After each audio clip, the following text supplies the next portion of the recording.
Good morning, everyone. I'm going to continue with the next portion of my story, next novel excerpt.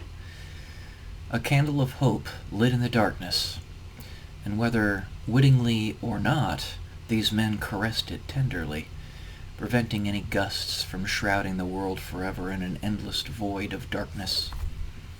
Alan's determination burst forth, his soul girded, his resolve renewed. As they sped through the forest, slowly growing denser, darker, the sound of the commotion became progressively softer, and the car stopped suddenly. Alan remembered that he had grasped Wesley's pager only moments before. He was still clutching it tightly, his hand red and white from the pressure. He looked at it momentarily. The text had disappeared and was replaced with a barrage of alerts.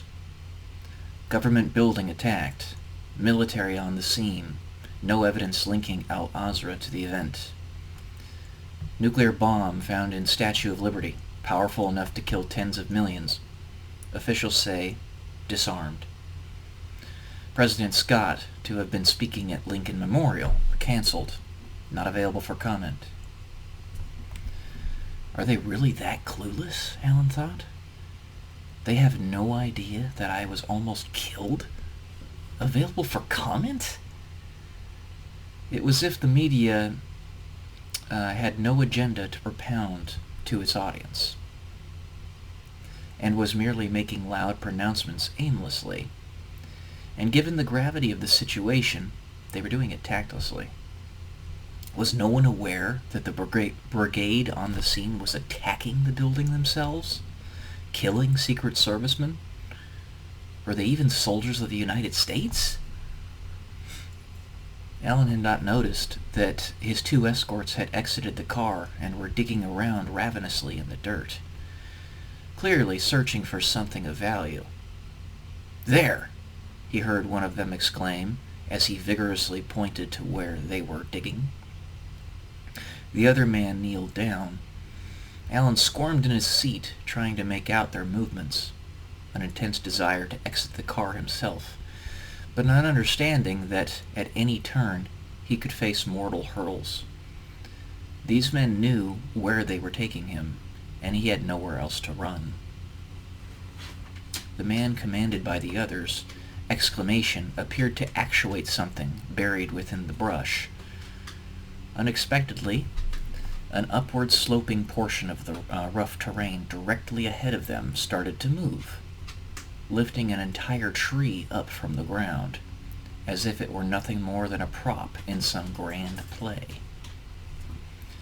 Revealed below was an endless chasm, completely dark, bereft of the life of the forest, flora and fauna giving way to paved concrete walls from what Alan could see. Before the hole had finished opening, the two guards jumped back into the vehicle and sped through it, throwing shrubbery and a cloud of debris behind them.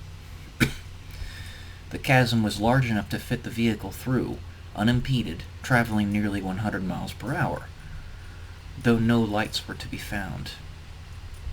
"How long does this hole go?" Alan asked the driver as the wall zipped by. "Don't know, sir," he said in return. "We just need to get you safe," said the other man, sitting in the passenger seat. This relieved Alan inordinately, for safe is something he had not felt in over half a decade, as he constantly skirted the lines of depravity and authenticity, his virtues being forged as he went, trying to discern how to stay alive in a world where to do so would get you killed. True death was not a death of the body, but of the will. Alan knew this much, and now he reveled in the minuscule possibility of genuine rest, genuine safety. "Sir, this drive is going to take a while," said the guard in the passenger seat. "You can rest now. It's okay."